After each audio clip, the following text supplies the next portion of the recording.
ജ്യോതിഷ ഹസ്തരേഖ സംബന്ധമായ ഈ എളിയ വീഡിയോയിലേക്ക് എല്ലാവർക്കും സ്വാഗതം. ഇന്ന് പറയാൻ പോകുന്നത് ഭഗവാൻ പരമശിവൻ നിങ്ങൾക്ക് നൽകുന്ന രഹസ്യമായ സന്ദേശം നിങ്ങൾക്ക് അറിയുവാൻ വേണ്ടി നമശിവായ ഞാനീ പറയുന്ന രീതി ജപിച്ചാൽ മതി. അപ്പോഴ് നിങ്ങൾ വിചാരിക്കും, ഭഗവാൻ നിങ്ങളോട് സംസാരിക്കുന്നുണ്ടോ, അത് ശരിയാണോ, അല്ലെ നിങ്ങൾക്ക് സന്ദേശമായി നിങ്ങളിലേക്ക് സന്ദേശം കൈമാറുന്നുണ്ടോ ഭഗവാൻ പരമേശ്വരൻ എന്ന് നിങ്ങൾ ചിന്തിക്കും. ഞാൻ പറയുന്നത് സത്യസന്ധമായ കാര്യമാണ്. ഭഗവാൻ പരമശിവൻ, ഗുരുക്കന്മാർ, പ്രപഞ്ചത്തിലുള്ള സൂക്ഷ്മമായ ഗുരുക്കന്മാർ, അവരൊക്കെ ഈ നല്ല രീതിയിൽ പ്രാർത്ഥനകളൊക്കെ നടത്തുന്നവരെ, സജ്ജനങ്ങളെ, അവർക്ക് സമ്പത്ത്, ഐശ്വര്യ, ഉയർച്ച, നല്ല മാർഗങ്ങളിൽ സഞ്ചരിക്കാൻ വേണ്ടി അവരിലേക്ക് ചില രഹസ്യമായ ജ്ഞാനങ്ങൾ നൽകുന്നുണ്ട്. അതായത് അത് ഇങ്ങനെ വാഗൊണ്ട് പറഞ്ഞു തരികയല്ല. രാത്രിയിൽ നമ്മൾ കിടന്നുറങ്ങുന്ന, നമ്മൾ ഡീപ്പ് സ്ലീപ്പിലേക്ക് പോകുന്ന സമയം, അതായത് അഗാധമായ ഉറക്കത്തിലേക്ക് പോകുന്ന സമയം, അതായത് ജ്ഞാനം എന്നുള്ള ചിന്തയില്ലാതെ, ഒരു ചിന്തയും ഇല്ലാതെ ഡീപ്പ് സ്ലീപ്പിലേക്ക് പോകുന്ന സമയം, ഏകദേശം 1:30-ക്കും 3:30-ക്കും ഇടയിൽ. ആ സമയത്ത് ഇതുപോലെ സൂക്ഷ്മ ശക്തികൾ നമ്മളിലേക്ക് ചില അറിവ് നമ്മുടെ ബോധത്തിലേക്ക് നൽകും. അതായത് വാഗൊണ്ട് പറയുമല്ല, നമ്മുടെ ബോധത്തിലേക്ക് ചില അറിവ് നൽകും. ആ അറിവ് നമുക്ക് ചിലപ്പോൾ അത് മനസ്സിലാകണമെന്നുമില്ല, നമ്മളത് അറിയണമെന്നുമില്ല. പക്ഷെ നമ്മൾ പിറ്റേ ദിവസം എഴുന്നേറ്റ് കഴിയുമ്പോൾ ചിലപ്പോൾ നമ്മളൊരു ക്ഷേത്രത്തിൽ പോയാൽ പെട്ടെന്ന് രക്ഷപ്പെടുമായിരിക്കും. അപ്പം നമ്മൾ പിറ്റേ ദിവസം നമ്മൾ ചിലപ്പോൾ ഇങ്ങനെ ഒരു അനുഗ്രഹം നമുക്ക് കിട്ടിയതായിട്ട് പോലും അറിയത്തില്ല. അപ്പം നമ്മൾ പിറ്റേ ദിവസം എഴുന്നേറ്റ് കഴിയുമ്പോൾ ചിലപ്പോൾ നമുക്ക് തോന്നും, ഇന്ന് ഗുരുവായൂർ അങ്ങ് പോയി കളയാം, അല്ലെ ഇന്ന് ചോറ്റാനിക്കര അങ്ങ് പോയി കളയാം, അല്ലെ പത്മനാഭസ്വാമി ക്ഷേത്രത്തിൽ അങ്ങ് പോയി കളയാം, അല്ലെ കുടുംബക്ഷേത്രത്തിൽ അങ്ങ് പോയി കളയാം. അങ്ങനെ നമുക്ക് തോന്നും. ചിലപ്പോൾ അവിടെ പോയാലായിരിക്കും രക്ഷപ്പെടുന്നത്. അത് തലേദിവസം രാത്രി ഭഗവാൻ പരമശിവൻ, അല്ലെങ്കിൽ സൂക്ഷ്മരൂപത്തിലുള്ള ഗുരുക്കന്മാരെ, അല്ലെ മറ്റു നല്ല ശക്തികൾ നമുക്ക് നൽകിയ ഒരു രഹസ്യ ജ്ഞാനമുണ്ട് ബോധത്തിൽ. അത് നമ്മളിൽ പ്രവർത്തിക്കുന്നതുകൊണ്ടാണ് നമ്മൾ അതിനെക്കുറിച്ച് അറിഞ്ഞില്ലേ പോലും നമ്മൾ ചില കാര്യങ്ങൾ ചെയ്യാൻ തുടങ്ങും. അങ്ങനെ ചെയ്യുമ്പോൾ അത് നമ്മുടെ ജീവിതം മാറ്റും. ചിലപ്പോൾ ഒരു ക്ഷേത്രത്തിൽ പോകുന്ന കാര്യമായിരിക്കാം, ചിലപ്പോൾ ഒരു അന്നദാനം ചെയ്യുന്ന കാര്യമായിരിക്കാം, ചിലപ്പോൾ ആരെയെങ്കിലും സഹായിക്കുന്ന ഒരു കാര്യമായിരിക്കാം. ചില ഗുരുക്കന്മാർ നമുക്ക് ജ്ഞാനം നൽകും, നീ ദാനധർമ്മങ്ങൾ ചെയ്യ്, നിന്റെ ജീവിതം മാറും. പക്ഷെ നമ്മളത് ചിലപ്പം നമ്മളത് ബോധത്തിൽ നമുക്കത് കിട്ടണമെന്നില്ല. പക്ഷെ നമുക്ക് തന്നെ മനസ്സിൽ തോന്നും, വയ്യാത്ത ഒരാളെ സഹായിക്കാം, അല്ലെ വയ്യാത്ത ഒരാളെ പോയി കാണാം. ഇങ്ങനെ നമ്മൾ അറിയാതെ ഇത് പ്രവർത്തിക്കാൻ തുടങ്ങും. അപ്പോഴും നമ്മളുടെ ദോഷങ്ങളും നമ്മുടെ കർമ്മദോഷങ്ങളും മാറി നമുക്കൊരു ജീവിതമാർഗം കിട്ടും. നമുക്കൊരു സമ്പത്ത് നമ്മളിലേക്ക് സമ്പത്ത് വരും, ഐശ്വര്യം വരും, ഈശ്വരാനുഗ്രഹം വരും. അങ്ങനെ നമ്മളെ നയിക്കും ഇങ്ങനെയുള്ള ശക്തികൾ. അതിലേറ്റവും പ്രധാനമാണ് ഭഗവാൻ പരമേശ്വരനും, അതുപോലെ സൂക്ഷ്മ രൂപത്തിലുള്ള ഗുരുക്കന്മാരും, അതുപോലെ നല്ല ശക്തികളും ഇങ്ങനെ നമ്മളുമായിട്ട് സംവേദിക്കുന്നുണ്ട്. നമുക്കത് അറിയണമെന്നില്ല. പക്ഷെ ഉയർന്ന തലത്തിലുള്ള ഋഷിമാർക്കൊക്കെ അത്, അല്ലെങ്കിൽ യോഗികൾക്കൊക്കെ അത് അറിയാൻ പറ്റും. നമുക്ക് താഴ്ന്ന ഒരു ബോധതലത്തിൽ നിൽക്കുന്നതുകൊണ്ട്, ആധ്യാത്മികതയുടെ ഒരു താഴ്ന്ന ബോധതലത്തിൽ നിൽക്കുന്നതുകൊണ്ട്, അതായത് ഋഷിമാരെ അപേക്ഷിച്ച് നമ്മൾ താഴ്ന്ന ബോധതലത്തിൽ നിൽക്കുന്നതുകൊണ്ട് നമുക്കത് മനസ്സിലാകണമെന്നില്ല. പക്ഷെ നമ്മളത് പ്രവർത്തിക്കുന്നുണ്ട്. അപ്പൊ ഇങ്ങനെ പരമശിവന്റെ കൂടുതൽ ജ്ഞാനം, പരമശിവനും ഗുരുക്കന്മാരും നൽകുന്ന കൂടുതൽ ജ്ഞാനം നമ്മളിലേക്ക് കിട്ടണമെന്നുണ്ടെങ്കിൽ നമശിവായ ഒരു പ്രത്യേക രീതി ജപിച്ചാൽ മതി. ആ രഹസ്യമാണ് നിങ്ങൾക്ക് ഞാൻ പറഞ്ഞു തരുന്നത്. ഇത് പറഞ്ഞുതരാൻ ഒരു കാര്യമുണ്ട്. ഞാനീ പറഞ്ഞതനുസരിച്ച് ഒരാൾ നമശിവായ ജപിച്ച് അവരുടെ ജീവിതത്തിൽ ഒരുപാട് കടങ്ങളുണ്ടായിരുന്നു. 40% കടങ്ങൾ മാറിയെന്നും പറഞ്ഞ് എനിക്ക് വാട്സപ്പിൽ മെസ്സേജ് ചെയ്തു. ആ മെസ്സേജ് ഇപ്പോഴും വാട്സപ്പിൽ കിടപ്പുണ്ട്, അവരുടെ നമ്പരും എല്ലാം ഉണ്ട്, ഞാനെല്ലാം എഴുതി വെച്ചിട്ടുണ്ട്. ഞാനൊരു കാര്യം വെറുതെ പറയത്തില്ല, അവരിപ്പോൾ വീഡിയോ കാണുന്നുണ്ടായിരിക്കും. അപ്പോൾ അത് ഇതുപോലെ ഞാനൊരു രീതി നമശിവായ പറഞ്ഞത് അവർ ജപിച്ചതാണ്. ഇതാണ് അതിന്റെ രഹസ്യം. അപ്പൊ ഞാനത് വിചാരിച്ചു, അപ്പൊ ഇതെല്ലാം കൂടെ പ്രയോജനം ഉണ്ടാകട്ടെ, ഇത് നിങ്ങൾക്കെല്ലാം പറഞ്ഞു തന്നേക്കാം, നിങ്ങളുടെ എല്ലാം ജീവിതത്തിൽ പുതിയ മാറ്റങ്ങൾ നടക്കട്ടെ എന്ന് വിചാരിച്ചു. അപ്പൊ ഇത് നമശിവായ ഒരു പ്രത്യേക രീതി ജപിച്ചാൽ മതി. പിന്നെ അവർക്ക് ഞാൻ ചെയ്ത് അവരുടെ കടം വീടിയ കുറേ മറ്റു കാര്യങ്ങളും പറഞ്ഞു തരുന്നുണ്ട്. കാരണം ഇന്ന് ഏറ്റവും കൂടുതൽ സാമ്പത്തിക ബുദ്ധിമുട്ടാണ് എല്ലാ മെസ്സേജുകളും വരുന്നത്. അതുകൊണ്ട് ഞാൻ പറഞ്ഞ അനുസരിച്ച് അവർ ചെയ്ത് കടങ്ങൾ മാറിയ ചില രഹസ്യ വിദ്യകൾ വീഡിയോയിൽ ഉടനീളം പറയുന്നുണ്ട്. ഇത് നിങ്ങൾക്ക് ഉപകാരപ്പെടും. വീഡിയോ മുഴുവൻ കാണാൻ ശ്രമിക്കണം. എന്നിട്ട് നിങ്ങൾക്ക് പറ്റുന്ന ചെയ്യുക, വിശ്വാസത്തോടെ ചെയ്യുക, എന്നിട്ട് പ്രയത്നിക്കുക. ഇത് ഓരോരുത്തരുടെ ജീവിതം മാറിയ കാര്യങ്ങളാണ് ഞാൻ തന്നെ പറഞ്ഞു കൊടുത്ത്. ഇതിനല്ലാതെ എന്നോട് എപ്പോഴും വാട്സപ്പിൽ കടവാന്ന് മെസ്സേജ് ചെയ്താൽ ഞാൻ അതിനുവേണ്ടി നിങ്ങൾക്ക് എല്ലാവർക്കും വേണ്ടി പറഞ്ഞു തരുന്നത്. അത് കാണണം, അതറിയണം, ആവശ്യമുള്ള ചെയ്യണം, പരിശ്രമിക്കണം കേട്ടോ. അതുകൊണ്ട് എത്ര വിശദമായിട്ട് പറഞ്ഞു തരുന്നത്. അപ്പം വീഡിയോ മുഴുവൻ കാണാൻ ശ്രമിക്കുക. എല്ലാവരും ഈശ്വരൻ അനുഗ്രഹിക്കട്ടെ. ഞാൻ വിശദമായിട്ട് പറഞ്ഞുതരാം. പരമേശ്വരനും പരമേശ്വരിക്കും മുരുകനും അഗസ്ത്യ ഗുരുവിനും എല്ലാ ഗുരുക്കന്മാർക്കും കോടി നന്ദി, മഹത്വം. ഒന്നും എൻ്റെ അറിവല്ല, ഇത് ഈശ്വരന്റെ പരമേശ്വരന്റെ അറിവാണ്, പരമേശ്വരുടെ അറിവാണ്, മുരുകന്റെ അറിവാണ്, അഗത്തീശന്റെ അറിവാണ്. അവർക്കെല്ലാം കോടി നന്ദി, മഹത്വം. പ്രപഞ്ചത്തിലുള്ള എല്ലാ ഈ ഗുരുക്കന്മാർക്കും സർവേശ്വരനും കോടി നന്ദി, മഹത്വം. എല്ലാം ഞാൻ നിങ്ങൾക്ക് പറഞ്ഞുതരാം. പിന്നെ ഒരു കാര്യം കൂടെ പറഞ്ഞിട്ട് വീഡിയോയിലോട്ട് വരാം. നേരിട്ട് കൺസൾട്ടിങ് ഇല്ല, വാട്സപ്പ് വഴി മാത്രമേ ഉള്ളൂ. സംഖ്യാ ജ്യോതിഷ, ഹസ്തരേഖ, ഗ്രഹനില ഇതൊക്കെയാണ് വിശകലനം ചെയ്യുന്നത്. നിങ്ങൾക്ക് ചെയ്യാൻ താല്പര്യമുള്ള ഒരു വാട്സപ്പ് ഇടുക. ഫ്രീ ആകുമ്പോൾ ഞാൻ റിപ്ലൈ തരും. എല്ലാവർക്കും റിപ്ലൈ തരാൻ പറ്റത്തില്ല, പറ്റുന്നവർക്ക് റിപ്ലൈ തരും. എന്നിട്ട് എങ്ങനെ ഞാൻ നല്ല കാര്യങ്ങൾ മാത്രമേ പറയാറുള്ളൂ, ചെയ്യുന്ന രീതി പറയും. ക്ഷേത്രത്തിൽ ചെയ്യാവുന്ന ലളിതമായ വഴിപാടുകളും സ്വയം ചെയ്യാവുന്ന ലളിതമായ പ്രാർത്ഥനകളും ഒക്കെയാണ് പറയുന്നത്. അത് രീതി പറയും. കേട്ടിട്ട് ആവശ്യമുണ്ട് ചെയ്യാല്ലേ ചെയ്യാതിരിക്കുക. ഫോൺ വിളിച്ചാൽ കിട്ടത്തില്ല, നേരിട്ട് വന്നാലും നോക്കാൻ പറ്റത്തില്ല. ഇതാണ് സാഹചര്യം. ഇനിയിപ്പം വീഡിയോയിലേക്ക് വരാം. എല്ലാവരും ഈശ്വരൻ അനുഗ്രഹിക്കട്ടെ. ഓം നർപ്പവി. ഇവിടെ നമഃശിവായ എങ്ങനെ ജപിക്കണമെന്ന് പറഞ്ഞുതരാം. അതായത് നിങ്ങളുടെ ഇടത് മൂക്കിനുള്ളിലെ ശ്വാസത്തെ മനസ്സുകൊണ്ട് ശ്രദ്ധിച്ച് മനസ്സിൽ നമഃശിവായ എന്ന് ജപിക്കുക. ഇത് വെറുതെ ഇരിക്കുമ്പോഴൊക്കെ ഇടയ്ക്കിടയ്ക്ക് കഴിയുന്നത്ര ഒരു തവണയാണെങ്കിൽ പോലും, അല്ലെ 2-3 തവണ, അല്ലെ കഴിയുന്ന അത്ര ജപിക്കുക. ഈ വിദ്യ ചെയ്താൽ നിങ്ങൾക്ക് പരമശിവന്റെ ഇതുപോലെയുള്ള രഹസ്യമായ നിങ്ങൾക്കുള്ള ജ്ഞാനം നിങ്ങൾക്ക് ഒരുപാട് കിട്ടിക്കൊണ്ടിരിക്കും. അപ്പൊ അത് നിങ്ങളത് അറിഞ്ഞോ അറിയാതെയോ നിങ്ങളുടെ ജീവിതത്തിൽ അത് നിങ്ങൾ പ്രാവർത്തികമാക്കാൻ തുടങ്ങും. നിങ്ങളുടെ ജീവിതം പെട്ടെന്ന് മാറിക്കിട്ടും എന്നുള്ളതാണ്. അപ്പം രാവിലെ നിങ്ങൾ കുളി കഴിഞ്ഞ് കുളിമുറിയിൽ നിന്ന് ചെയ്യാം, വിളക്കിന്റെ മുന്നിൽ നിന്ന് ചെയ്യാം. ഫ്രീ ആയിട്ടിരിക്കുമ്പോൾ, വണ്ടി ഓടിക്കുമ്പോഴോ റോഡ് ക്രോസ് ചെയ്യുമ്പോഴൊന്നും ചെയ്യരുത്. ഫ്രീ ആയിട്ടിരിക്കുമ്പോഴൊക്കെ നിങ്ങളുടെ ഇടത്ത് മൂക്കിനുള്ളിലെ ശ്വാസത്തെ മനസ്സുകൊണ്ട് ശ്രദ്ധിച്ച്, അപ്പൊ ഇടത് മൂക്കിനുള്ളിൽ ശ്വാസം എടുക്കുകയും വിടുമ്പോൾ നിങ്ങളത് ഫീൽ ചെയ്യണം. ഇടത് മൂക്കിനുള്ളിലൂടെ ശ്വാസം സഞ്ചരിക്കുന്നത് ഫീൽ ചെയ്യണം. ആ ശ്വാസത്തെ മനസ്സുകൊണ്ട് ശ്രദ്ധിച്ച് കണ്ണ് തുറന്നുകൊണ്ട് മനസ്സ് ജപിക്കുക. അപ്പം ചിലപ്പോൾ വലതുമൂക്കിൽ കൂടെ ആയിരിക്കും ശ്വാസം കൂടുതൽ പോകുന്നതെങ്കിൽ നിങ്ങളുടെ മനസ്സ് ഇടതുമൂക്കി കൊടുക്കണം. എപ്പോഴും ഇടതുമൂക്കിനുള്ളിലും വായു ഉണ്ടല്ലോ, ആ വായുവെ ശ്രദ്ധിച്ചാൽ മതി. പിന്നെ ഇടതുമൂക്കിനുള്ളിലെ ശ്വാസത്തെ മനസ്സുകൊണ്ട് ശ്രദ്ധിച്ച്, അപ്പൊ ശ്വാസം ചിലപ്പോൾ 2 മൂക്കിലൂടെ പോകുന്നുണ്ടായിരിക്കും. നമ്മൾ ചിലപ്പം വലതുമൂക്കിൽ കൂടെ ആയിരിക്കും കൂടുതൽ പോകുന്നത്, ഇടതുമൂക്കിലൂടെ കുറച്ചേ ഉള്ളായിരിക്കും. ചിലപ്പോൾ 2 മൂക്കിലൂടെ പോകുമായിരിക്കും. അതൊക്കെ പൊക്കോട്ടെ, നമ്മൾ അതിനൊന്നും ചെയ്യാൻ പോകണ്ട. ശ്വാസം നമ്മൾ സാധാരണ പോലെ എടുക്കുകയും വിടുകയും ചെയ്യാം. മനസ്സുകൊണ്ട് ഇടതുമൂക്കിനുള്ളിലെ ശ്വാസത്തെ, എപ്പോഴും മൂക്കിനകത്ത് വായു ഉണ്ടല്ലോ, ആ ശ്വാസത്തെ മനസ്സുകൊണ്ട് ശ്രദ്ധിച്ച് മനസ്സിൽ നമഃശിവായ ജപിക്കുക. ഓം ചേർക്കണ്ട. അത് പിന്നെ 2 മൂക്കും തുറന്നു പിടിക്കാം, ഒന്നും അടച്ചു പിടിക്കണ്ട. ശ്വാസം സാധാരണ പോലെ എടുക്കുകയും വിടുകയും ചെയ്യാം, അതിന് യാതൊരു കുഴപ്പമില്ല. മനസ്സുകൊണ്ട് ഇടതു മൂക്കിനുള്ളിലെ ശ്വാസത്തെ ശ്രദ്ധിച്ച് മനസ്സിൽ നമഃശിവായ എന്ന് ജപിക്കുക. ഫ്രീ ആയിട്ടിരിക്കുമ്പോഴൊക്കെ ചെയ്യുക. രാവിലെ കുളിമുറിയിൽ നിന്ന് ചെയ്യണം. അത് 2-3 തവണ ചെയ്താൽ പോലും ഫലമാണ്. പിന്നെ നിങ്ങൾക്ക് പറ്റുന്ന അത്ര ചെയ്യുക. എന്നിട്ട് ഒരുപാട് ചെയ്യേണ്ട, കുറച്ച് തവണ, ഒരു 5 തവണയോ 6 തവണയോ അല്ലെങ്കിൽ 3 തവണയോ, അത് എണ്ണ ഒന്നും വെക്കണ്ട. കുറച്ച് തവണ അങ്ങനെ മനസ്സിൽ ജപിക്കുക. ഇത് ഇടയ്ക്കിടയ്ക്ക് ഫ്രീ ആയിട്ടിരിക്കുമ്പോൾ ചെയ്യണം. ജോലിക്കടയിലോ പിന്നെ വണ്ടി ഓടിക്കുമ്പോഴോ ഒന്നും ചെയ്യരുത്. ഫ്രീ ആയിട്ടിരിക്കുമ്പോഴൊക്കെ ഇടയ്ക്കിടയ്ക്ക് ചെയ്യാം. രാവിലെ ചെയ്യാം, വൈകിട്ട് ചെയ്യാം. വൈകിട്ട് കിടന്ന് ഉറങ്ങുന്നതിന് മുമ്പ് ഇത് ചെയ്യാം. ഇതിന് ഈ ചര്യാനിഷ്ഠ ശുദ്ധി അശുദ്ധി ഒന്നുമില്ല കേട്ടോ, ആർക്കും ചെയ്യാം. വൈകിട്ട് കിടന്ന് ഉറങ്ങുന്നതിന് മുമ്പ് ചെയ്തിട്ട് കിടന്നാൽ മതി, നല്ലതാണ്. രാവിലെ എഴുന്നേറ്റാൽ ഉടനെ ചെയ്യണം, കിടക്കപ്പായിരുന്നുകൊണ്ട്. പിന്നെ നിങ്ങൾ കുളി കഴിഞ്ഞ് ചെയ്യണം. കർപ്പൂരത്തെ തൊട്ട് പ്രാർത്ഥിച്ച് കഴിഞ്ഞ് ചെയ്യണം. ഫ്രീ ആയിരിക്കുമ്പോൾ ഒക്കെ ഇടയ്ക്ക് ചെയ്യുക. നിങ്ങളിൽ ദിവസവും ഭഗവാൻ പരമശിവൻ നൽകുന്ന ജ്ഞാനം, അല്ലെ ഗുരുക്കന്മാർ നൽകുന്ന ജ്ഞാനം നിങ്ങളിലേക്ക് എത്തിക്കൊണ്ടേയിരിക്കും. ഇത് നിങ്ങൾ അറിയണമെന്ന് പോലുമില്ല. പക്ഷെ നിങ്ങളുടെ ജീവിതത്തിൽ ഈ തരുന്ന ജ്ഞാനമെല്ലാം നിങ്ങൾ പ്രവർത്തിക്കാൻ തുടങ്ങും. അതാണ് എൻ്റെ രഹസ്യം. അപ്പൊ ഇത് എനിക്ക് ഇങ്ങനെ കിട്ടുന്ന പല ജ്ഞാനങ്ങളും നിങ്ങൾക്ക് പറഞ്ഞു തരുന്നത്, രഹസ്യ ജ്ഞാനങ്ങൾ. അത് ശിവരഹസ്യമാണേലും ഭദ്രകാളി രഹസ്യമാണേലും മുരുക രഹസ്യമാണേലും എനിക്ക് ഇങ്ങനെ കിട്ടുന്ന ജ്ഞാനമാണ് ഞാനീ പറഞ്ഞു തരുന്നത്. അതല്ലേ ഞാൻ പറയുന്നത്. ഞാൻ പറഞ്ഞു തരുന്ന കാര്യം ലോകത്തിൽ ആർക്കും പറഞ്ഞു തരാൻ പറ്റത്തില്ലെന്ന്. കാരണം അത് പരമേശ്വരനിൽ നിന്ന്, അല്ലെ ഗുരുക്കന്മാരിൽ നിന്ന് നേരിട്ട് കിട്ടുന്ന ജ്ഞാനമാണ്. അത് ശരിയായിട്ട് ചെയ്തവരെല്ലാം രക്ഷപ്പെട്ടിട്ടുണ്ട്.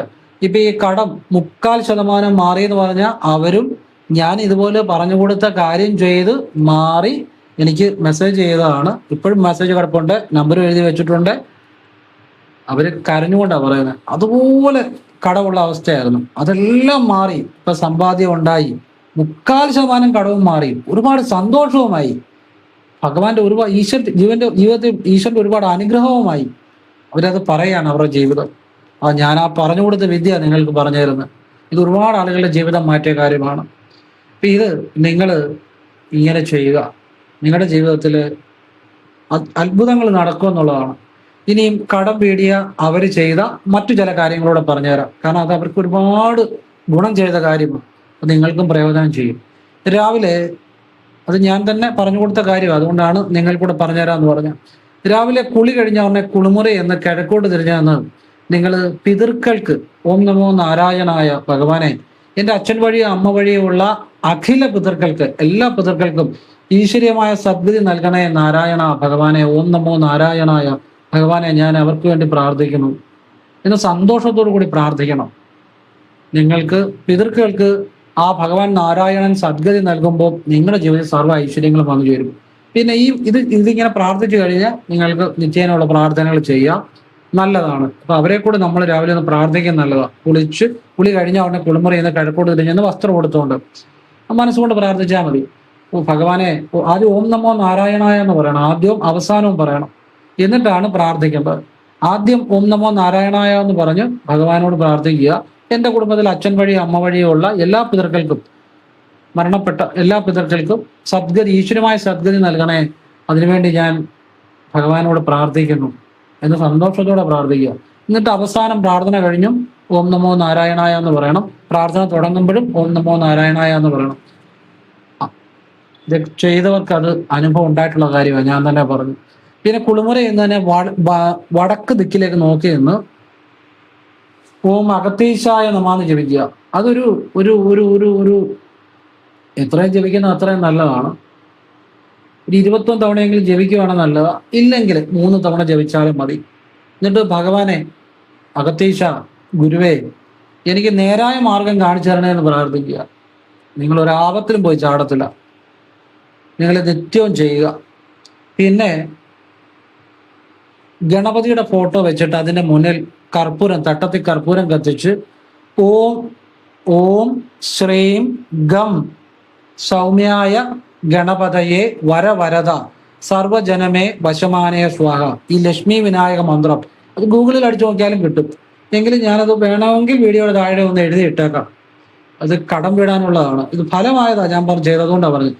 ഗണപതിയുടെ മുന്നിൽ ഒരു കർപ്പൂരം കത്തിച്ച് ഈ ലക്ഷ്മി വിനായക മന്ത്രം നിങ്ങൾ ഒരു 21 തവണ ജപിക്കുക. കർപ്പൂരം കത്തിച്ച് ഒരു 2-3 തവണ ജപിച്ചു കഴിഞ്ഞ് കർപ്പൂരം കെടും. അത് കഴിഞ്ഞ് നിങ്ങൾ ഭഗവാന്റെ മുന്നേ എന്ന് ഒരു 21 തവണ ജപിക്കണം. കർപ്പൂരം കത്തിച്ച് 3 തവണ ജപിച്ചാൽ മതി, അതങ്ങ് കെട്ടോട്ടെ. പിന്നെ അത് കഴിഞ്ഞ് നിങ്ങൾ 21 തവണ വാഗുകൊണ്ട് ജപിക്കണം. ഓം ശ്രീം ഗം സൗമ്യായ ഗണപതയെ വരവരത സർവജനമേ വശമാനേ സ്വാഹ 21 തവണ ജപിക്കണം. നിത്യേനം രാവിലെ ചെയ്യുക. രാവിലെ ഒരു 6-നും 7-നും ഇടയ്ക്ക് വേണം ഇതൊക്കെ ചെയ്യാൻ, ഈ ഗണപതിയുടെ പ്രാർത്ഥന. അത് കഴിഞ്ഞ് പടിഞ്ഞാട്ട് തിരിഞ്ഞു നിന്ന് ഓം കാളി കാളി മഹാകാളി ഭദ്രകാളി നമസ്തുതേ കുലം ച കുലധർമ്മം ച മാം ച പാലയ പാലയ ഒരു കർപ്പൂരം തട്ടത്തിൽ കാണിച്ച് പ്രാർത്ഥിക്കുക. സാമ്പത്തികം ആവശ്യപ്പെടുക. ഇതെല്ലാം ഒരു 6-നും 7-നും ഇടയ്ക്ക് ചെയ്യണം. സാമ്പത്തികം വരും. ഇത് ചെയ്തവരുടെ റിസൾട്ട്, അവരുടെ ജീവിതം മാറിയ കാര്യം പറയുന്നത് കേട്ടോ, അല്ലാതെ ഞാനങ്ങനെ അങ്ങനെയുള്ള കാര്യങ്ങളെ പറയാറുള്ളൂ. അതുകൊണ്ട് തന്നെയാണ് നിങ്ങൾക്ക് ചെയ്യുന്നവർക്ക്, ശരിയായിട്ട് ചെയ്യുന്നവർക്ക് ബലം ഉണ്ടാകും, ശരിയായിട്ട് ചെയ്തില്ലേ ബലം ഉണ്ടാകത്തില്ല. അത് നമ്മളൊരു ഒരു കമ്പനി നടത്തുന്നു, ശരിയായിട്ട് നടത്തിയില്ലേ പൊട്ടിപ്പോവും, അറിയാമല്ലോ. നമ്മളൊരു മരം നടുന്നു അല്ലെങ്കിൽ ഒരു കൃഷി നടത്തുന്നു, ശരിയായിട്ട് വളവും വെള്ളവും കൊടുത്ത് പരിപാലിച്ചില്ല അത് നശിച്ചു എന്ന് പറഞ്ഞ പോലെ ശരിയായിട്ട് ചെയ്താൽ ബലം ഉണ്ടാകും. മനസ്സിലാക്കി ശരിയായിട്ട് ചെയ്തില്ലേ വെറുതെ സമയം കളയാന്നുള്ളൂ. ശരിയായിട്ട് ചെയ്യാൻ വേണ്ടിയാണ് ഇത്രയും വിശദമാക്കി തരുന്നത്. കാരണം അത് ജീവിതം തന്നെ മാറ്റും. ചെയ്തവരുടെ ജീവിതം മാറിയിട്ടുണ്ട്, അതാണ് പറഞ്ഞു തരുന്നത്. അപ്പം ഇനി ഇത് ചെയ്തു കഴിഞ്ഞ് നമുക്ക് ഒരു 6:30 മുമ്പായിട്ട് നമസ്തേസ്തു മഹാമായേ ശ്രീപീഠേ സുരപൂജിതേ ശംഖചക്ര ഗദാഹസ്തേ മഹാലക്ഷ്മി നമസ്തുതേ. മഹാലക്ഷ്മിയുടെ ഫോട്ടോ ഉണ്ടെങ്കിൽ അതിന്റെ മുന്നിൽ ഒരു കർപ്പൂരം കത്തിച്ച് പ്രാർത്ഥിക്കുക. ഇനി ഇതൊന്നുമില്ലെങ്കിൽ പടിഞ്ഞാട്ട് തിരിഞ്ഞു വന്ന് ഒരു കർപ്പൂരം തട്ടത്തിൽ കത്തിച്ച് ഇതൊരു 11 തവണ അല്ലെ 18 തവണ അല്ലെ ഒരു 3 തവണയെങ്കിലും ജപിക്കുക. സൗകര്യം പോലെ ചെയ്യുക. സാമ്പത്തികം കയറി വരും, യാതൊരു സംശയവും വേണ്ട. ഇനി പച്ചപ്പട്ടിനകത്ത് നിങ്ങൾ ഒരു വെള്ള പേപ്പർ എടുക്കുക, പച്ചപ്പട്ട് എടുക്കുക. എന്നിട്ട് ഒരു വെള്ള പേപ്പറിൽ നിങ്ങളുടെ പേര് ഇനിഷ്യൽ ഉൾപ്പെടെ നിങ്ങളുടെ ഡേറ്റ് ഓഫ് ബർത്ത് എഴുതുക. എന്നിട്ട് അതിൻ്റെ കൂടെ ഒരു 100 രൂപയോ 500 രൂപയോ മടക്കി വെക്കുക, രണ്ടായിട്ട് മടക്കി വെക്കുക. എന്നിട്ട് പച്ചപ്പട്ട് പൊതിയുക. വെക്കുമ്പോൾ ഓം ശ്രീം അഖണ്ഡ സൗഭാഗ്യ ധനധാന്യ സമൃദ്ധിയും മേ ദേഹി ദേഹി നമ ഈ രഹസ്യ മന്ത്രം ജപിച്ച് വേണം വെക്കാൻ. അത് ഭാഗം ജപിക്കാം. ഓം ശ്രീം അഖണ്ഡ സൗഭാഗ്യ ധനധാന്യ സമൃദ്ധിയും മേ ദേഹി ദേഹി നമ എന്ന് ജപിക്കുക. അപ്പം ഈ മന്ത്രം പല രീതിയിൽ ജപിക്കാം, അതിനകത്തൊന്നും തെറ്റില്ല. ഞാനീ പറഞ്ഞ രീതി ജപിക്കുക. ഒന്നുകൂടെ പറയാം, ഈ ശ്രദ്ധിച്ച് കേൾക്കുക. ഓം ശ്രീം അഖണ്ഡ സൗഭാഗ്യ ധനധാന്യ സമൃദ്ധിയും മേ ദേഹി ദേഹി നമ ഇങ്ങനെ ജപിക്കുക. ഇത് പല രീതിയിൽ ജപിക്കുക, എങ്ങനെ വെച്ചാലും ഫലം കിട്ടും. ഈ മന്ത്രത്തിന് തന്നെ ഒരുപാട് വേർഷനുണ്ട്.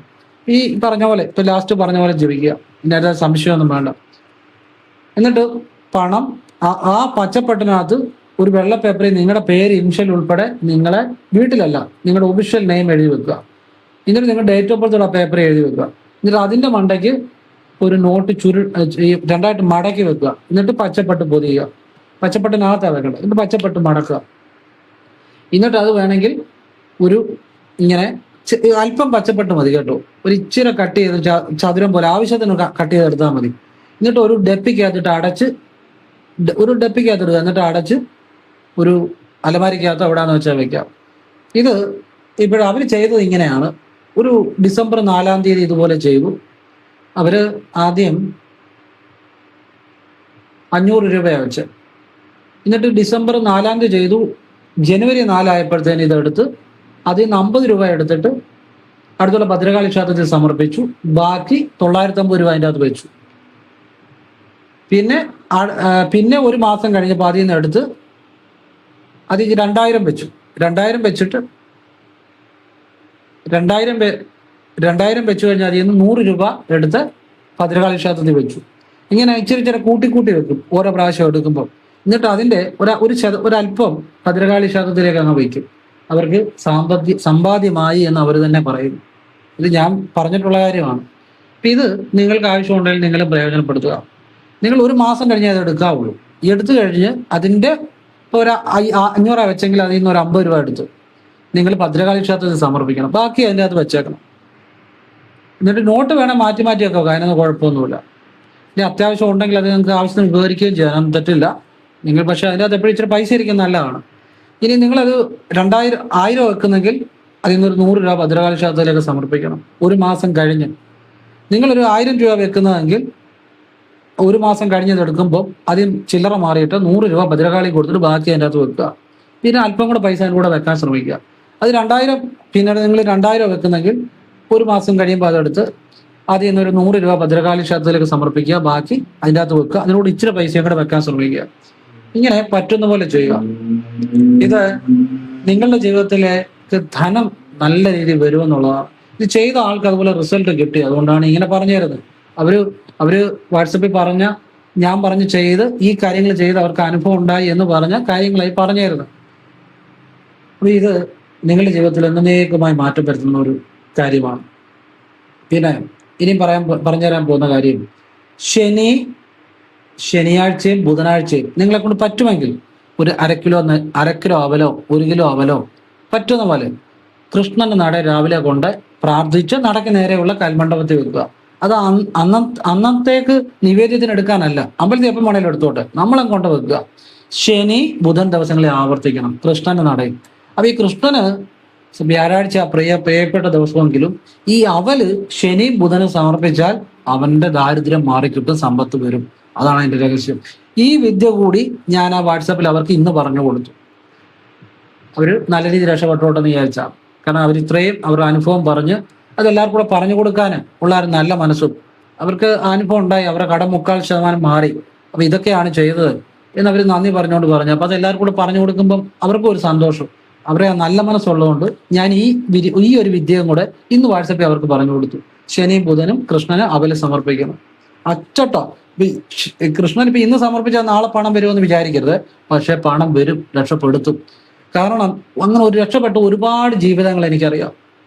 ഞാൻ ശ്രീകൃഷ്ണ ജയന്തിക്ക് ഭഗവാന് 1 കിലോ അവല് പോലും വെക്കാൻ എനിക്ക് സ്ഥിതിയില്ലാത്ത സമയത്ത് ഞാൻ വളരെ കഷ്ടപ്പെട്ട 1 കിലോ അവല് ഭഗവാന് സമർപ്പിക്കുമായിരുന്നു. പിന്നെ അത് 2 കിലോ ആയി, 4 കിലോ ആയി. ഇപ്പൊ 1 ചാക്ക് അവലാണ് ഞാൻ ശ്രീകൃഷ്ണനന്ദിക്ക് കൊടുക്കുന്നത്. കാരണം ശ്രീകൃഷ്ണനന്ദിക്ക് 2-3 ചാക്ക് അവല് വേണം നമ്മുടെ ഇവിടത്തേക്ക്. അത് വേണം മൊത്തം കൊടുക്കാൻ എനിക്ക് സന്തോഷമേ ഉള്ളൂ. പക്ഷെ എല്ലാവർക്കും കൊടുക്കാൻ ആഗ്രഹമുണ്ടല്ലോ. അതുകൊണ്ട് ഞാൻ 1 ചാക്ക് അവല് കൊടുക്കും. എനിക്ക് ഇന്നേ വരെ വർക്കില്ലാതെ വന്നിട്ടില്ല. ഞാൻ ഒരിക്കലും ഫ്രീ ആയിട്ടില്ല. കൊറോണ സമയത്ത് പോലും 14 ദിവസം ക്വാറന്റൈനിൽ കിടന്ന് ഒഴിച്ച് ഫുൾ ടൈം ഞാൻ വർക്കിലായിരുന്നു. അന്നും ഇന്നും എന്നും. ഇത് എന്റെ കഴിവല്ല, ഭഗവാന്റെ മഹത്വമാണ്. അതുകൊണ്ട് നിങ്ങൾ അവല് കൊടുത്തോ, നിങ്ങളെ രക്ഷപ്പെടുത്തിയിരിക്കും. കൃഷ്ണന അല്പം വെയിറ്റ് ചെയ്യണം. ചിലർക്ക് പെട്ടെന്ന് ബലം കൊടുക്കും, ചിലർക്ക് ചെറിയ താമസമായിരിക്കും. പക്ഷെ ബലം കിട്ടിയിരിക്കും, രക്ഷപ്പെടുത്തിയിരിക്കും. അതാണ് എൻ്റെ രഹസ്യം. ഇത് നിങ്ങൾ ചെയ്യേണ്ടത് ശ്രീകൃഷ്ണനന്ദിക്ക് കൊടുത്തു. അത് കൂടാതെ ശനിയും ബുധനും ആഴ്ചകളിൽ നിങ്ങൾ കൃഷ്ണന് കൊടുക്കുക. 1/2 കിലോ 1 കിലോ അവല്. അത് പ്രാർത്ഥിക്കുന്ന നടക്കി നേരെ വെക്കുക അമ്പലത്തിൽ. അവരെന്ന് വേണേൽ എടുത്തോട്ടെ. അന്ന് നിവേദിക്കാൻ വേണ്ടിയല്ല, എന്ന് വേണേലും എടുക്കുക. നമ്മളത് ചെയ്തുകൊണ്ടിരിക്കുക ശനി ബുധനും രാവിലെ. ഈ രഹസ്യ വിദ്യയും കൂടെ ഞാൻ അവർക്ക് വാട്സപ്പ് ചെയ്യുന്ന പറഞ്ഞു കൊടുത്തു. അവരുടെ നല്ല മനസ്സിനാണ് പറഞ്ഞു കൊടുത്തത്. നമ്മള് ഇന്നത്തെ കാലഘട്ടത്തില് ഇപ്പം പലരും പറയും, വീട്ടിൽ അച്ഛനും അമ്മയും മക്കളും തമ്മിൽ പലപ്പോഴും മക്കൾക്ക് ചിലപ്പം അച്ഛനും അമ്മയോട് ചിലപ്പോൾ മക്കളുടെ ജീവിതത്തിലേക്ക് പുതിയ ഒരാൾ കടന്നു വരുമ്പോൾ, ചിലപ്പോൾ ഒരു പുരുഷനാണെങ്കിൽ അവനൊരു കല്യാണം കഴിച്ചു കഴിയുമ്പോൾ അവന് ചിലപ്പം കല്യാണം കഴിക്കുന്ന ആ കുട്ടിയോടും ആ കുട്ടിയുടെ വീട്ടുകാരോടും ആയിരിക്കും കൂടുതൽ ചിലപ്പോൾ താല്പര്യം. അല്ല, ചിലപ്പം ചില കൂട്ടുകാർ ജീവിതത്തിലേക്ക് കടന്ന് അവരോടായിരിക്കും താല്പര്യം. അല്ലെ, മറ്റുള്ളവർ പറയുന്നതായിരിക്കും കേൾക്കുന്നത്. എന്ന് പലരും പരാതി പറയാറുണ്ട്. അതിനൊരു കാരണമുണ്ട്. എന്താണെന്നറിയോ? ഞാൻ നിങ്ങൾക്ക് പറഞ്ഞുതരാം. അതിനൊരു കാരണമുണ്ട്. കൃത്യമായിട്ട് നമ്മൾ ജീവിതത്തിൽ അറിയേണ്ട ഒരു കാര്യമുണ്ട്. ഞാൻ പറയുന്ന നിങ്ങൾ കേൾക്കുക, നിങ്ങൾക്ക് പ്രയോജനം ചെയ്യും. ആര് കേട്ടാലും അവർക്ക് പ്രയോജനം ചെയ്യും. ഇപ്പം ഒരു വീട്ടില് ഒരു കുട്ടിയുടെ പിറന്നാൾ വന്നു, അല്ലെങ്കിൽ എന്തെങ്കിലും ഒരു ആഘോഷം വന്നു വിചാരിച്ചു. ഇപ്പം പലരും ചെയ്യുന്ന പരിപാടി, അത് തെറ്റാന്ന് ഞാൻ പറയത്തില്ല, അതൊക്കെ അവരവർ ഇഷ്ടം. പക്ഷെ ഞാനൊരു കാര്യം പറയാം, നിങ്ങൾ ശ്രദ്ധിച്ചാൽ ഗുണം കിട്ടും. ഉടനെ എന്നാ ചെയ്യും? വെളിയിൽ ഒരു വലിയ ഹോട്ടലിൽ ഒരു റിസപ്ഷന് ബുക്ക് ചെയ്യും. വീട്ടിലെല്ലാവരും കൂടെ പോയി ആ റിസപ്ഷനിൽ പങ്കെടുക്കും, വലിയ ആഘോഷമാക്കും. വെളിയിൽ ഒരു ഹോട്ടലിലോ വലിയ അങ്ങനെങ്കിലും റിസപ്ഷന് പോകും, ബുക്ക് ചെയ്ത് അവിടെ വലിയ ആഘോഷം നടത്തും. അപ്പം ഇത് അച്ഛനും അമ്മയും ധരിക്കുന്നത്, എടാ ഇത് വലിയൊരു കാര്യമാണ്, കുട്ടികൾക്ക് പുതിയൊരു അനുഭവമാണ്, പിന്നെ ഒരു ചേഞ്ചുമാണ്. മാത്രമല്ല ഈ അച്ഛനോടും അമ്മയോടും ഒക്കെ കുട്ടികൾക്ക് വലിയ മതിപ്പും തോന്നും, വലിയ ഹോട്ടലിലൊക്കെ ബുക്ക് ചെയ്ത് ഈ പിറന്നാൾ ആഘോഷമൊക്കെ നടത്തുമ്പോൾ. പക്ഷെ അവരറിയാതെ പോകുന്ന ഒരു കാര്യമുണ്ട്. നിങ്ങൾ വിചാരിക്കുന്ന പോലെ അല്ല കുട്ടികൾ നിങ്ങളെക്കുറിച്ച് മനസ്സിലാക്കുന്നത്. കുട്ടികൾ മനസ്സിലാക്കുന്നത് എന്താണെന്നറിയോ? ഇത് പണം കൊടുത്ത് മേടിക്കുന്ന ഒരു ആഘോഷമാണ്. അവർക്ക് ഇതുപോലെ പണം കൊടുത്ത് ജീവിതത്തിൽ എന്തും വാങ്ങാം എന്നാണ് അവർ മനസ്സിലാക്കുന്നത്. അവരുടെ ആ ജീവിതത്തിന്റെ ആ മൂല്യങ്ങൾ കുറയുക ചെയ്യുന്നത്. കുട്ടികൾ മനസ്സിലാക്കിയെടുക്കുന്നത് പണം കൊടുത്ത് വാങ്ങുന്ന ഒരു ആഘോഷമാണ്. എനിക്കും പണം ഉണ്ടാക്കണം, എനിക്കും ഇങ്ങനെ ആഘോഷങ്ങൾ പൈസ കൊടുത്ത് വാങ്ങണം. അവിടെ ജീവിതം കൂടുതൽ യാന്ത്രികമായി പോകും. അവിടെ ഈ ബന്ധങ്ങൾക്ക് വിലയില്ലാതെ പോകും. അതേസമയം ഒരു പിറന്നാൾ ഉണ്ടാകുന്നു, അല്ല ഒരു പിറന്നാൾ ഒരു കുട്ടിക്ക് വരുന്നു, അച്ഛനും അമ്മയും ആ വീട്ടിൽ തന്നെ അമ്മ പാചകം ചെയ്യുന്നു, അച്ഛൻ സഹായിക്കുന്നു, എല്ലാവരോടും ഇരുന്ന് ഭക്ഷണം കഴിക്കുന്നു വീട്ടിൽ തന്നെ. അപ്പം കുട്ടി മനസ്സിലാക്കിയെടുക്കുന്ന എന്നാണെന്നറിയോ? ഇതെന്റെ കുടുംബമാണ്, ഇതെന്റെ ജീവിതമാണ്. അച്ഛനും അമ്മയും ഞങ്ങളെല്ലാം കൂടെ ചേർന്നാണ് ഇത് വീട്ടിൽ ഇത് ആഘോഷിക്കുന്നത്. അതുപോലെ തന്നെ അമ്മ പാചകം ചെയ്യുന്ന ഭക്ഷണത്തിന്റെ ആ ഒരു സ്വാദ്, അത് എന്തുകൊണ്ടാണ്? അമ്മ പാചകം ചെയ്ത് തരുമ്പോൾ അതിനകത്തൊരു ഒരു സ്നേഹമുണ്ട്. നമുക്കൊക്കെ അമ്മമാർ ഭക്ഷണം നമ്മുടെ അമ്മമാർ പാകം ചെയ്ത് തരുന്ന അതിന്റെ ടേസ്റ്റ് വേറെ ഒരിടത്തും കിട്ടില്ല. അതിനകത്തൊരു സ്നേഹമുണ്ട്. ആ സ്നേഹത്തോടെ പിന്നെ അച്ഛനോട് അതിനകത്ത് സഹായിക്കുന്നു, അല്ലെ അച്ഛൻ്റെയും കൂടെ അതിനൂടെ ചേർന്ന് നിൽക്കുന്നു, എല്ലാവരും കൂടെ ഭക്ഷണം കഴിക്കുന്നു, സന്തോഷമായി വീട്ടിലിരുന്ന് അത് ആഘോഷിക്കുന്നു. അപ്പോൾ ബന്ധങ്ങൾക്കൊരു വില വരും. ഇന്ന് ബന്ധങ്ങൾക്ക് വിലയില്ലാത്തതിന് പ്രധാന കാര്യം അത് തന്നെയാണ്. കുട്ടികളെ എല്ലാം പണം കൊടുത്ത് വാങ്ങാൻ പഠിപ്പിക്കും. അവസാനം അവൻ പണത്തിന്റെ പുറകെ പോകും. അച്ഛനെ അമ്മയോ മൂല്യങ്ങളോ ബന്ധങ്ങളോ ഒന്നും അവൻ നോക്കത്തേ ഇല്ല. അത് ഇന്ന് കുടുംബങ്ങളിൽ നടക്കുന്ന ഒരു കാര്യമാണ്. നിങ്ങൾ ചെയ്യുന്നതിന്റെ ഫലമാണ് നിങ്ങൾക്ക് തിരിച്ചു കിട്ടുന്നത്. കുട്ടികളെ കുറ്റം പറഞ്ഞിട്ട് കാര്യമില്ല. അതുപോലെ തന്നെ ഞാൻ കണ്ടിട്ടുള്ള കാര്യങ്ങൾ, ചില വീടുകളിൽ, എല്ലാ അമ്മമാരും അല്ല, ചില അമ്മമാര് കുട്ടികളുടെ കൂടുതൽ സ്നേഹത്തിന് വേണ്ടി കുട്ടികളോട് പറഞ്ഞു കൊടുക്കും, മോനെ അച്ഛനെ നിന്റെ ഒരു കാര്യത്തിന് വരാൻ സമയമില്ല, നിന്റെ അച്ഛനോ നിന്നോട് സ്നേഹമില്ല, ഞാനാണ് നിന്നെ സ്കൂളിൽ കൊണ്ടുപോകാനും നിന്റെ ഏതൊരു കാര്യത്തിനും വരുന്നത്. അപ്പൊ എനിക്ക് അമ്മയ്ക്കാണ് കൂടുതൽ സ്നേഹമെന്ന് വരുത്തി തീർക്കാൻ വേണ്ടി അച്ഛനെ കുറ്റം പറയും. ഒരു പക്ഷേങ്കിൽ അങ്ങനെ പോകാത്ത അച്ഛന്മാരുണ്ടായിരിക്കും. ഞാൻ അച്ഛന്മാരുടെ കാര്യമല്ല പറയുന്നത്. 90% അച്ഛന്മാരും അവർ ജോലിയുണ്ട്, കുടുംബം പോറ്റണം, അല്ലെങ്കിൽ അങ്ങനെയുള്ള കാര്യങ്ങൾ, അതുകൊണ്ടായിരിക്കും അവർ പോകാത്ത. അല്ലാതെ കുട്ടിയോട് സ്നേഹമില്ലാഞ്ഞിട്ടല്ല. പക്ഷെ ചില അമ്മമാർ പറയും, അവർക്ക് കൂടുതൽ സ്നേഹം കുട്ടിയുടെ കിട്ടാൻ വേണ്ടി പറയും, നിന്റെ അച്ഛന് നിന്നോട് സ്നേഹമില്ല, ഞാനല്ലേ നിന്റെ എല്ലാ കാര്യത്തിനും വരുന്നത്. ഇത് ഇങ്ങനെ പറഞ്ഞു കൊടുത്തുകൊണ്ടിരിക്കും. ഈ കുട്ടി വളർന്നു വരുമ്പം ഇവർ വിചാരിക്കുക അമ്മയോടായിരിക്കും ഈ കുട്ടി കൂടുതൽ സ്നേഹമെന്ന്. പക്ഷെ ഇവർ അച്ഛനെ കുറിച്ച് കുറ്റം പറഞ്ഞു കൊടുത്താൽ ഈ അമ്മയെക്കുറിച്ച് കുറ്റം പറഞ്ഞു കൊടുക്കാൻ വേറെ ആളുകൾ കാണും. ഈ കുട്ടി ഒരു കല്യാണം കഴിച്ചു കഴിയുമ്പം വേറെ വല്ല ആ ബന്ധുക്കാരും കല്യാണം കഴിച്ചു വരുന്ന അവരുടെ ബന്ധുക്കാരും ഒക്കെ ചിലപ്പോൾ അമ്മയെക്കുറിച്ച് ഇവനോട് കുറ്റം പറഞ്ഞു കൊടുക്കും. കാരണം കൊടുക്കുന്ന തിരിച്ചു കിട്ടും, അമ്മയ്ക്കും ആ സ്നേഹം നഷ്ടപ്പെടും. ഇനി നേരെ തിരിച്ചാണേലും ചില അച്ഛന്മാര് അമ്മമാരെ കുറിച്ച് പറഞ്ഞു കൊടുക്കും. അപ്പൊ അച്ഛൻ വിചാരിക്കുന്നത് കുട്ടിയുടെ കൂടുതൽ സ്നേഹം കിട്ടുമെന്ന്. ഒരിക്കലുമില്ല. നാളെ ഒരിക്കൽ ഈ കുട്ടിയോട് വേറെ ആരെങ്കിലും അച്ഛനെ കുറിച്ച് ദോഷം പറഞ്ഞു കൊടുക്കും, കൊടുക്കുന്ന തിരിച്ചു കിട്ടും. അതാ കർമ്മം, അച്ഛനോടുള്ള സ്നേഹവും പോകും.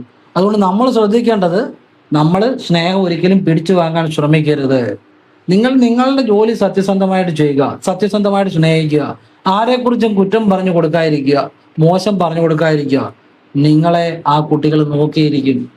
നിങ്ങൾ ചെയ്യുന്ന കർമ്മം ആണ് നിങ്ങൾക്ക് കിട്ടുന്നത്. ഇത് എനിക്ക് മനസ്സിലായ ഒരു കാര്യമാണ് പറഞ്ഞത്. ഇതിനകത്തൊക്കെ കാര്യമുണ്ട്. കുട്ടികളെ കഷ്ടപ്പെട്ട് വളർത്തി പഠിപ്പിച്ചു കഴിയുമ്പോൾ ആരും നോക്കാനില്ലാത്ത അവസ്ഥയായിരുന്നു പല കുടുംബങ്ങളിലും. അത് കുട്ടികളെ മാത്രം കുറ്റം പറഞ്ഞിട്ട് കാര്യമില്ല. അവരെ വളർത്തി വിടുന്ന അങ്ങനാ, എല്ലാം പണം കൊടുത്ത് വാങ്ങാനാ പഠിപ്പിക്കുന്നത്. മൂല്യങ്ങളില്ല. അച്ഛനും അമ്മയും കുട്ടികൾ ഒന്നിച്ച് വീട്ടിലിരുന്ന് അവര് സംസാരിക്കുകയോ അവര് എല്ലാം ഈ എല്ലാ വിവരങ്ങളും അങ്ങോട്ടും ഇങ്ങോട്ടും പറയുകയോ ഒന്നിച്ചിരുന്ന് ഭക്ഷണം കഴിക്കുകയോ ഒന്നുമല്ല. ഔട്ടിങ്ങിന് പോകണം, പണം കൊടുത്തെല്ലാം വാങ്ങാൻ. അതായത് സ്നേഹവും അല്ലെങ്കിൽ ഒരു സന്തോഷവും ഒക്കെ പണം കൊടുത്ത് വാങ്ങാനാ പഠിപ്പിക്കുന്നത്. അവര് ആ പണത്തിന് വേണ്ടി പോവും, പണം ഉണ്ടാക്കാൻ വേണ്ടി പോവും, പണം കൊടുത്ത് അവരും പലതും വാങ്ങും. അവര് ഈ മൂല്യങ്ങളില്ലാതെ പോവും. അവരെ പഠിപ്പിച്ചിരിക്കുന്നത് അതാണ്. പിന്നെ അച്ഛനും അമ്മയെ നോക്കണമെന്ന് പറഞ്ഞ് അവരെ പണത്തിന്റെ പുറകെ പോകും. അവർക്കെല്ലാം പണം കൊടുത്ത് വാങ്ങാനാണ് പഠിപ്പിച്ചിരിക്കുന്നത്. അതുകൊണ്ട് തന്നെ പ്രായമാകുമ്പോൾ ചിലപ്പോൾ അച്ഛനെ അമ്മയെ അവർ കാശ് വെച്ച് ഒരു നോക്കാൻ വേണ്ടി ആളെ നിയമിക്കും. കാരണം എല്ലാം പണം കൊടുത്താൽ കിട്ടുമെന്നാണ് ഇവരെ പഠിപ്പിച്ചു വെച്ചിരിക്കുന്നത്. അപ്പൊ ഈ അച്ഛനും അമ്മയെ പഠിപ്പിക്കുന്നതിന് കുഴപ്പം തന്നെയാണ്. അപ്പൊ കുട്ടികളെ ചെറുപ്പത്തിൽ സ്നേഹത്തിന്റെ മൂല്യം പഠിപ്പിക്കണം. അവരോട് ഒത്ത് നിങ്ങൾ അച്ഛനും അമ്മ തന്നെ പാചകം ചെയ്യണം. അതിലൊരു സ്നേഹമുണ്ട്. അമ്മയും അച്ഛനും കൂടി ഇരുന്ന് എല്ലാവരോടും ഭക്ഷണം കഴിക്കണം, എല്ലാ കാര്യങ്ങളും തുറന്നു പറയണം, എല്ലാ കാര്യങ്ങളും അങ്ങോട്ടും ഇങ്ങോട്ടും ഷെയർ ചെയ്യണം, സുഖദുഃഖങ്ങൾ ഒരുമിച്ച് പങ്കിടണം. അവിടെ ജീവിതം ഉണ്ടാവും. അല്ലാതെ നമ്മൾ കാശ് കൊടുത്ത് വെളിയിലൊക്കെ പോയി വലിയ വലിയ ആഘോഷങ്ങൾ വിലയ്ക്ക് മേടിച്ച് അത് പങ്കിടാൻ നോക്കിയാൽ അതൊരു പണം കൊടുത്ത് മേടിക്കുന്ന ഒരു നിമിഷം മാത്രമേ ആകത്തുള്ളൂ. പലപ്പോഴൊക്കെ അങ്ങനെ പോകുന്ന തെറ്റാന്നല്ല ഞാൻ പറഞ്ഞത്, നല്ലത്. പക്ഷെ സ്ഥിരം അങ്ങനെ ആകരുത്. നഷ്ടപ്പെടുന്ന ജീവിതമായിരിക്കും. എൻ്റെ അഭിപ്രായം ഞാൻ പറഞ്ഞതേ ഉള്ളൂ. നിങ്ങൾക്ക് ഇഷ്ടമുണ്ട് സ്വീകരിക്കാതെ തള്ളിക്കളയാം. എല്ലാവരെയും ഈശ്വരൻ അനുഗ്രഹിക്കട്ടെ. ഓം കൃഷ്ണായ നമഃ. ശിവോഹം ശിവശിവ.